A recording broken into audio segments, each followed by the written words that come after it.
Hey, this is Tom with Viral Solutions. Today we're going to talk about the smart and safe approach to predictive analytics. I think a lot of us are basically a walking disk full of data, and so are your customers. And we as marketers love that, right? I mean, that's what we make our decisions off of. With almost nothing out there analog left in the US, and the advent and growth of cloud-based storage and software, customer information is pretty cheap. And data is being collected all over the place in massive amounts. I mean, those are just facts of the world we sit in here in 2019. But how to use that data that we've collected without sometimes even knowing we have collected it to make predictions about your business and ensure your outcomes are more on target. It's like a big what if question. You absolutely can make that happen with predictive analytics. What is predictive analytics? Well, predictive analytics are, pretty much just what it sounds like. It's using existing data to discover patterns and trends that help businesses make predictions about future outcomes.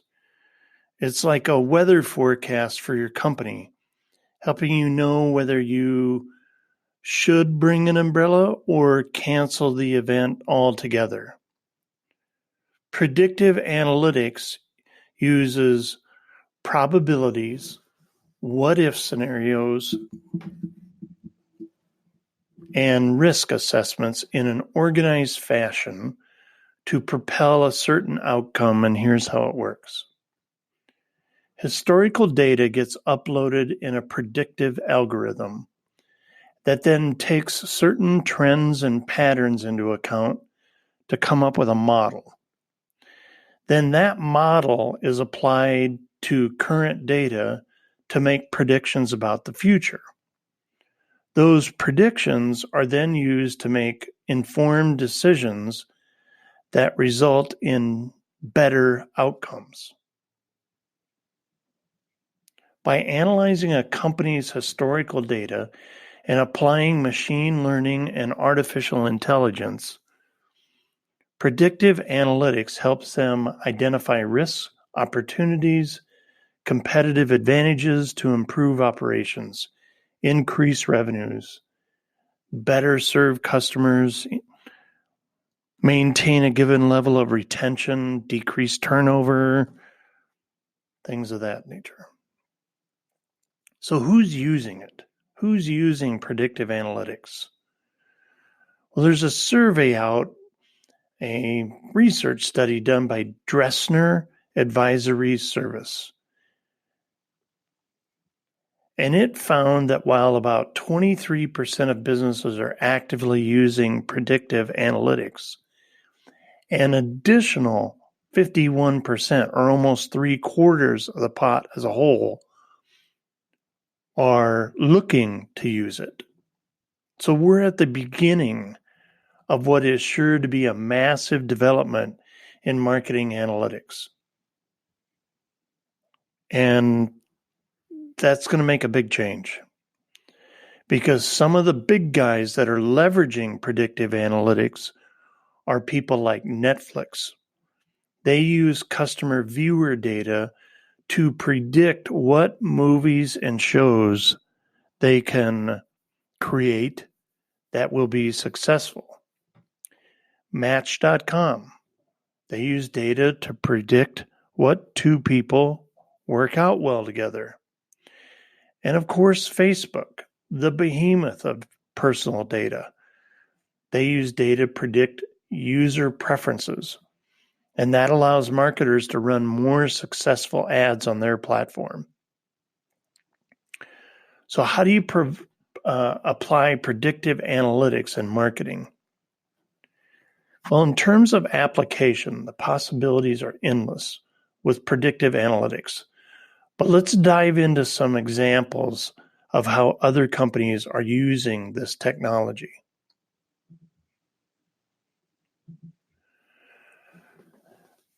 It's being used to predict buying behavior, like loyalty programs. They're great for buyer behavior. Tends to predict which customers will purchase upsells and cross-sells. Used to drive better outcomes, determine what advertising methods will be most effective and what campaigns, channels, touch points, behaviors, and demographics contribute to conversions. It helps personalize a website experience, customer browsing behaviors to create a more engaging, personalized experience for the user. Not too distant future, websites are going to morph and change based upon the data of the person who arrived at the site. Used to predict revenue, how many purchases you're going to receive and how much money you'll make in a full time period. Predictions about your customer, like which customers will have the best lifetime value and what your customer retention rates will look like. Customer service or NPS scores determine how many customers are likely to be using your service at a certain time so that you can increase staff as needed. So obviously, predictive analytics presents an incredible opportunity, but it's tricky when it comes to gathering all the relevant data into something that's interpretable, easy to use. I mean, unless you're a tech company, you're probably not developing your own algorithms. So here's your choices.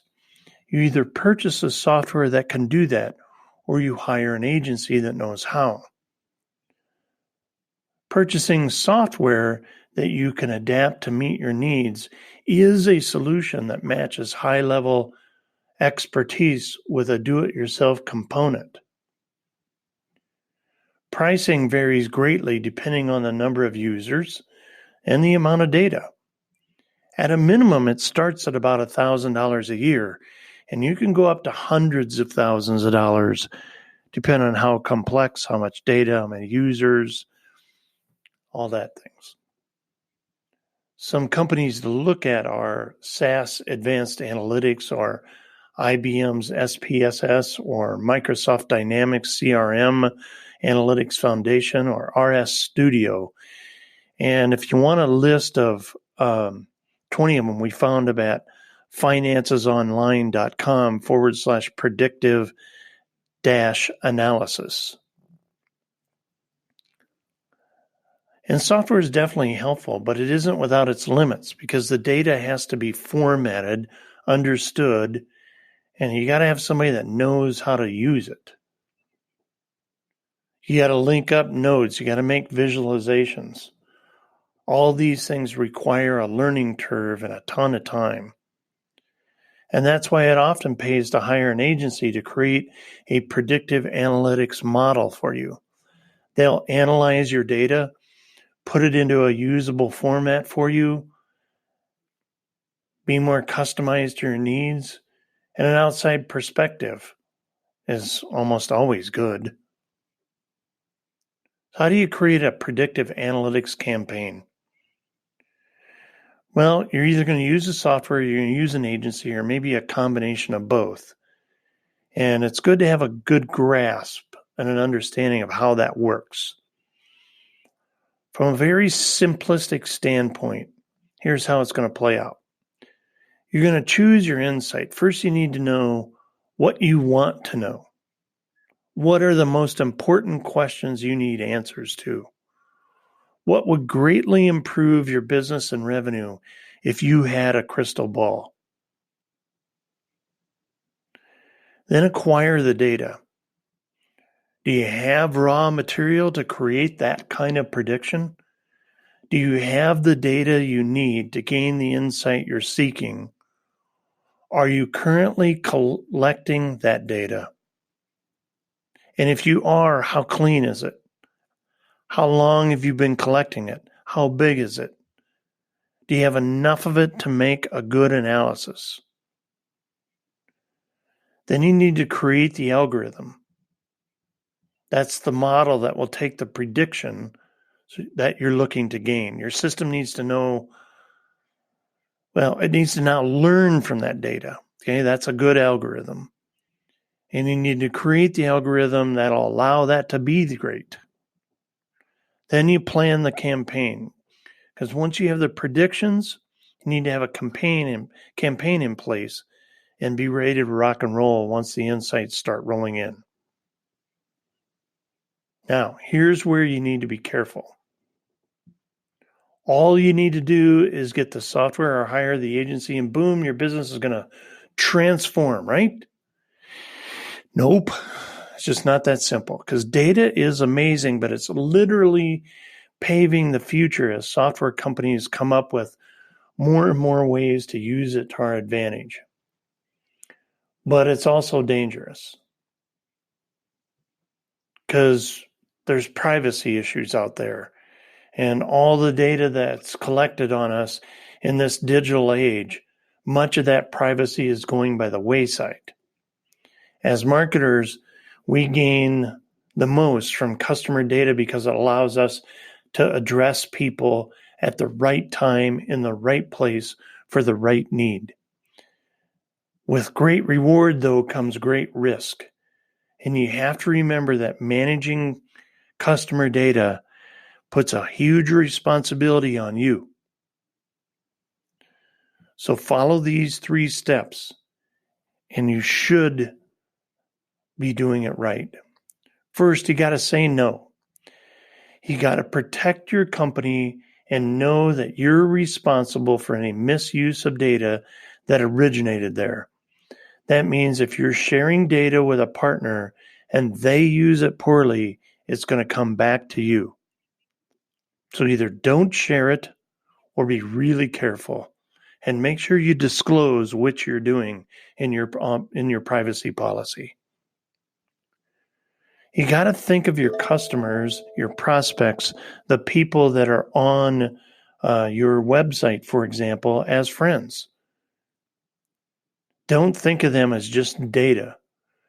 Think of each record as a dear friend, and then ask yourself how you would treat that friend. Because things can get kind of creepy for customers when companies over-personalize.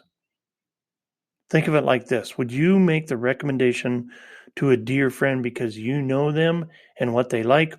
Or would that recommendation come from you snooping through their drawers in their house? Yeah, no different here, right?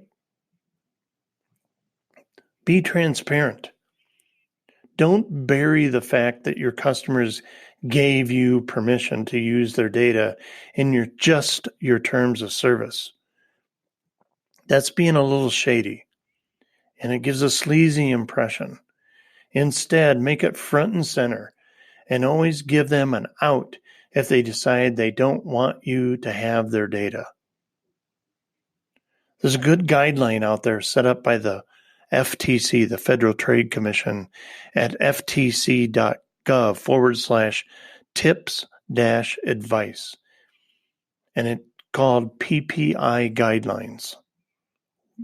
I'd suggest you read it if you're going to go into this avenue.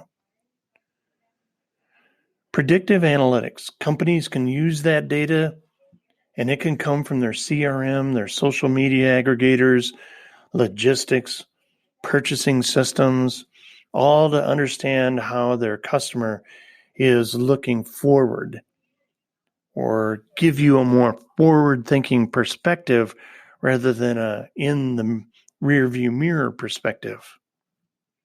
It's transformative. It'll give your company an edge over your competitors, especially this early in the game. Only about 20% of businesses are using it. Something as new and big as this can feel overwhelming, but it's easy to get your feet wet in a small way. We'd suggest you give it a shot. Thanks for listening to the Viral Solutions podcast. You can find us at viralsolutions.net. You can call us at 888-816-1222. We're all over social media, web chat, you name it. Make it a great day.